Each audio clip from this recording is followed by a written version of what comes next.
Bueno, compañeros, antes de comenzar me gustaría platicarles un poco acerca del derecho romano, que es un conjunto de costumbres jurídicas, instituciones y principios de naturaleza legal. Estas elaboraciones fueron creadas por jurisconsultos y algunos magistrados que nacieron, evolucionaron y tuvieron plena vigencia en Roma y en las provincias a las que estuvieron sometidas, desde la fundación de la ciudad romana hasta la muerte del emperador Justiniano. Comprende un lapso mayor de 12 siglos, desde el año 753 a.C., en el que se ubica la fundación de Roma, hasta el año 565 de nuestra era, en el que acaeció la muerte de Justiniano. Bueno, el derecho romano nos ofrece los conceptos fundamentales de una ciencia jurídica supranacional, las principales reglas según las cuales se combinan estos conceptos, las bases terminológicas para el acceso de todos los juristas a estos fundamentos. Nos enseña el alma y el espíritu de las leyes en general, nos ilustra sobre el poder y la enseñanza de la equidad para luego poder juzgarlo mejor. La importancia del derecho romano consiste en la aceptación, la recepción y perduración a través de la historia, que lo hizo convertirse en la base de nuestra legislación hoy en día. Si bien estas leyes fueron creados en Roma para satisfacer las necesidades en esa época, a pesar de la caída del susodicho imperio del derecho romano, o más bien sus bases, hasta la fecha, parte del Corpus Juris Civilis creado o recopilado por Justiniano, siguen vigentes.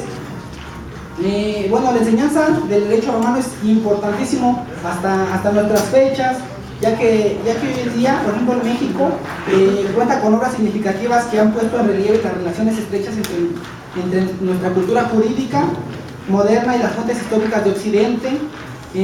Como les había comentado, estas transmitidas a través de Justiniano en su Corpus Juris Civilis.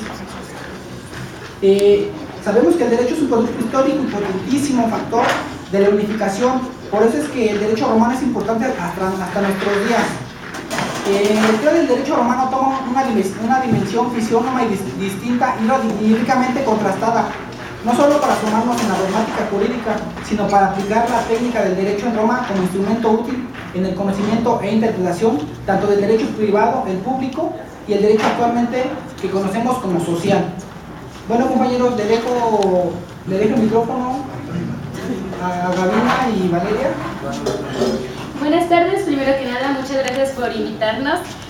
Bueno, mi compañera Valeria y yo les vamos a hablar acerca del periodo de la monarquía. Somos licenciadas en Historia, egresadas de la Universidad Nacional Autónoma de México. La monarquía es un periodo que se ejerció desde el 753 a.C. al 510 a.C. En sus inicios, Roma presenta el aspecto de una ciudad-estado que se empieza a desarrollar formada por mercaderes y comerciantes, pequeños grupos de granjeros, ganaderos, que ocupaban un pequeño espacio territorial a cerca de unos 450 kilómetros cuadrados de la región de Lacio, con una economía fundamentalmente que fue la agrícola. En esta etapa de construcción social, el régimen monárquico de la supremacía militar es principalmente formado por los grupos latinos y sabinos, dirigidos por Rómulo. Posteriormente viene la influencia etrusca, que en el 550 tiene ya el aspecto de una metrópoli etrusca. Esta influencia por parte de los etruscos ayuda a la cultura principalmente del Imperio Romano, porque les comparten conocimientos de tecnología y de ingeniería, ya sean de los desagües y entre más cosas. Bueno, aquí mi compañera Valeria les va a seguir hablando acerca de la monarquía. Gracias. Bueno, gracias Gaby. Gracias por la invitación a mis compañeros, y yo les voy a hablar brevemente de lo que es la organización social que prevalecía en la monarquía romana.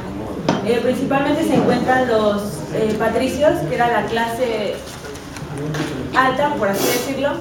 Eran descendientes de los fundadores de Roma y eran los que podían ejercer cargos públicos o poder mandar en un culto, por así decirlo, entre algunos otros más privilegios. Por el contrario, se encuentra la clase plebeya, que son la clase desprotegida, y que a comparación de los patricios, pues no gozaba de ciertos privilegios como ellos, por ejemplo, un cargo público. A veces no se menciona mucho a los clientes, pero también fueron una figura importante dentro de la monarquía romana, porque eran aquellos ciudadanos libres que recíprocamente se daban derechos y obligaciones con el pater. Les pedía ayuda y recibió ayuda jurídica. Una de las características principales de la monarquía, bueno, como sabemos a los colegas, era la costumbre, esos actos cotidianos que adquieren cierto grado de obligatoriedad, por así decirlo. Y también, bueno, ya con un último tema, los actos jurídicos se llevaban a cabo oralmente y la principal actividad que llevaban, ya lo comentaba. Sí, fue la agricultura. Fue la agricultura y prevalecía más el ámbito religioso que el ámbito del jus como su esencia. Bueno, por nuestra parte fue todo. Los enlazamos con nuestras colegas Mariana y Nelly. Muy buenas tardes. Mi compañera y yo venimos representando a la Facultad de Estudios Superiores Acatlán. Nosotros les vamos a hablar acerca de la República. La República comprende del año 509 al 27 a.C. Les hablaremos acerca de la organización política. Esta está integrada por 3 órganos políticos: los magistrados, el Senado y los comicios. Durante esta época, el monarca es sustituido por 2 magistrados. Estos son 2 cónsules elegidos anualmente por los patricios. La República atraviesa por 3 importantes periodos. El primero es la República aristocrática. En él se da el ejercicio de las funciones públicas, sigue reservado únicamente para los patricios. Posteriormente viene la República democrática, en donde los plebeyos obtienen concesiones y acceso a las magistraturas. Finalmente está lo que conocemos como la República decadente, en donde la administración pública y de justicia producen el advenimiento del imperio. Les voy a hablar acerca de lo que son las magistraturas y bueno, estas son el conjunto de órganos al que son asignadas funciones públicas que antes eran solo ejercidas por el monarca. Bueno, buenas tardes. Yo voy a hablar del Senado, que es otro órgano del poder. El Senado tiene funciones legislativas, judiciales, financieras y de relaciones exteriores.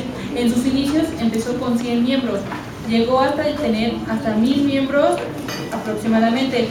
Es considerado como el detonador de poder y no sufre ningún cambio durante las constituciones.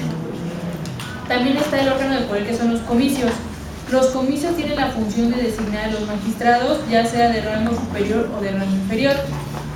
En la República hubo fuentes del derecho, fueron las de derecho escrito, que son las leyes comiciales, los plebiscitos, los senadoconsultos, los edictos de los magistrados, y el derecho no escrito, que son la costumbre y las respuestas de los consultos.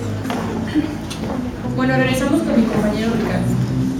Muy buenas tardes, yo el carismático presentador de su programa, y les vengo a hablar sobre otro periodo en la historia de Roma bastante importante, un periodo de contrastes y cambios que conocemos como el Imperio.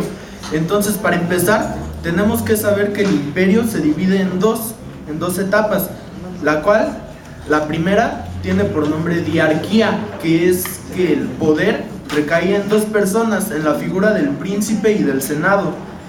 Y después, la segunda etapa la conocemos como el dominado, que empezó a partir de Diocleciano.